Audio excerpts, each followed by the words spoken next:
Lors du sommet annuel au Brésil, le bloc des BRICS a publié une déclaration conjointe dans laquelle un certain nombre de points cruciaux ont été abordés concernant les affaires mondiales. La déclaration commune souligne que le Sud global est bel et bien uni, contrairement à ce que les médias de propagande occidentaux essayent de nous faire croire, sur certaines des questions et évolutions clés des relations internationales. La déclaration conjointe que je vais vous présenter dans cette vidéo en est la preuve. Bien sûr, les nations ne sont pas toujours d'accord et n'ont pas à s'aligner sur chaque décision politique. Elles font face à leurs propres défis. Mais le fait qu'elles partagent une vision commune sur certains des moments les plus décisifs, sur certaines des questions les plus cruciales, cela, à mes yeux, est très révélateur. Cela en dit long.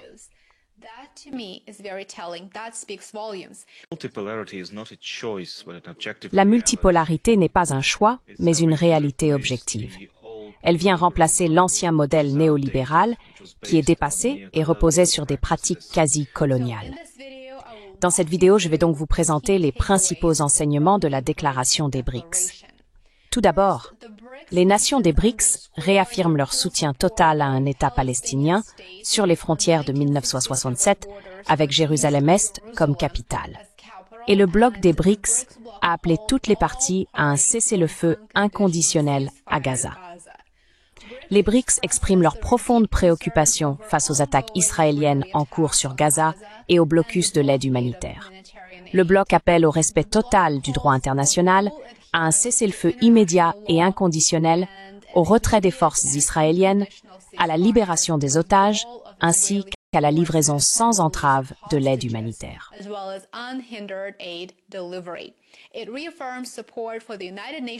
Il réaffirme son soutien à l'Office de secours et de travaux des Nations Unies pour les réfugiés de Palestine et au droit des Palestiniens à l'autodétermination, en soulignant la nécessité d'unifier Gaza et la Cisjordanie sous l'autorité palestinienne. Le déplacement forcé est fermement rejeté par le bloc des BRICS. Ainsi, les BRICS soutiennent une solution à deux États, autrement dit, fondée sur les frontières de 1967, avec Jérusalem-Est comme capitale de la Palestine. Et ils exhortent la communauté internationale à soutenir la reconnaissance de l'État palestinien et les efforts de reconstruction. Maintenant, quand a-t-on entendu pour la dernière fois quelqu'un ici, aux États-Unis ou plus largement en Occident, appeler au respect du droit international concernant les actions d'Israël au Moyen-Orient et plus précisément à Gaza? Très bien, passons à la suite. Les BRICS condamnent également le protectionnisme américain, ou les droits de douane, en d'autres termes, ainsi que les frappes conjointes américano-israéliennes contre l'Iran.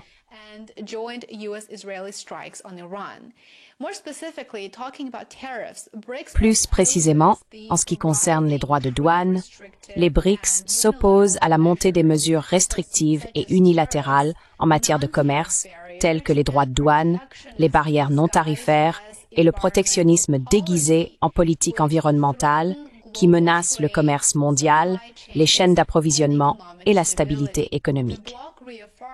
Le bloc a réaffirmé son engagement en faveur d'un système commercial multilatéral équitable et fondé sur des règles centrées sur l'OMC avec des dispositions spéciales pour les pays en développement. Il appelle à une réforme urgente de l'Organisation mondiale du commerce, y compris la restauration de son système de règlement des différends qui, comme nous le savons, ne fonctionne pas vraiment très bien. Les BRICS condamnent également les mesures coercitives unilatérales et les sanctions économiques non autorisées par le Conseil de sécurité de l'ONU, en soulignant leurs effets néfastes sur les droits humains, le développement et l'équité mondiale, et demandent leur suppression immédiate. Le troisième point clé est la demande adressée à Israël de se retirer du territoire syrien occupé. Les BRICS soutiennent la souveraineté de la Syrie et un processus politique inclusif dirigé par l'ONU, conformément à la résolution DONBE 154. Ils ont condamné toutes les violences, les actes terroristes commis par l'État islamique et Al-Qaïda, ainsi que la présence de combattants étrangers. Le bloc a salué la levée des sanctions unilatérales pour aider à la reconstruction de la Syrie et a fermement exhorté Israël à mettre fin à son occupation du territoire syrien conformément au droit international. Maintenant, en ce qui concerne la Syrie, il se passe beaucoup de choses, et je ne vais pas entrer dans les détails, mais je dirais que Al-Shara, l'actuel dirigeant de la Syrie, est un ancien chef de l'État islamique et d'Al-Qaïda, avec une prime de 10 millions de dollars sur sa tête, auparavant formé par les puissances occidentales.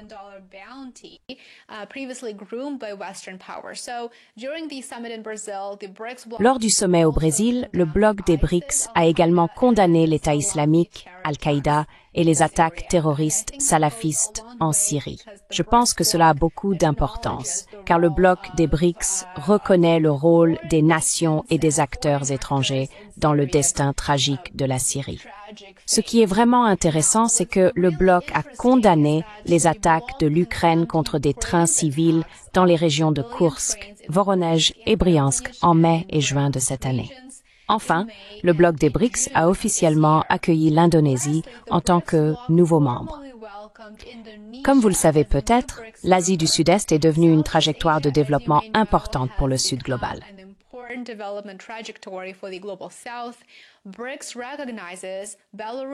Les BRICS reconnaissent la Biélorussie, la Bolivie, le Kazakhstan, Cuba, le Nigeria, la Malaisie, la Thaïlande, le Vietnam, l'Ouganda et l'Ouzbékistan comme pays partenaires des BRICS. Cela marque une expansion significative de l'engagement mondial du bloc et renforce ses partenariats à travers de multiples régions. Maintenant, très brièvement, je souhaite souligner l'importance de l'Asie du Sud-Est pour l'avenir du bloc. Le sommet des BRICS de 2025 à Rio représente un moment charnière pour le Sud global, en particulier pour l'Asie du Sud-Est, alors que le bloc s'élargit et évolue vers une plateforme crédible de coopération stratégique et économique. Avec des pays comme l'Indonésie, la Malaisie, la Thaïlande et le Vietnam qui participent en tant que membres ou partenaires, la région considère les BRICS comme moyen d'assurer stabilité et souveraineté à long terme.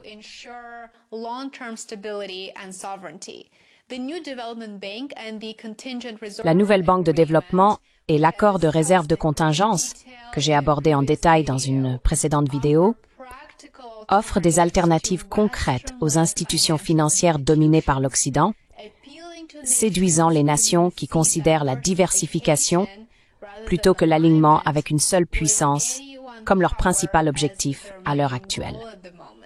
Les BRICS offrent également un certain degré de flexibilité géopolitique dans un contexte de tensions croissantes entre les États-Unis et la Chine. Bien sûr, des défis subsistent, notamment en ce qui concerne le rôle de la Chine au sein du bloc, perçu comme une menace par les États-Unis. Il y a également les différends non résolus en mer de Chine méridionale et les risques pesant sur l'unité de l'ASEAN. La Malaisie, en tant que présidente de l'ASEAN, navigue déjà dans ce contexte complexe, alors même que les États-Unis menacent d'imposer des droits de douane dans le cadre du retour des politiques de l'ère Trump.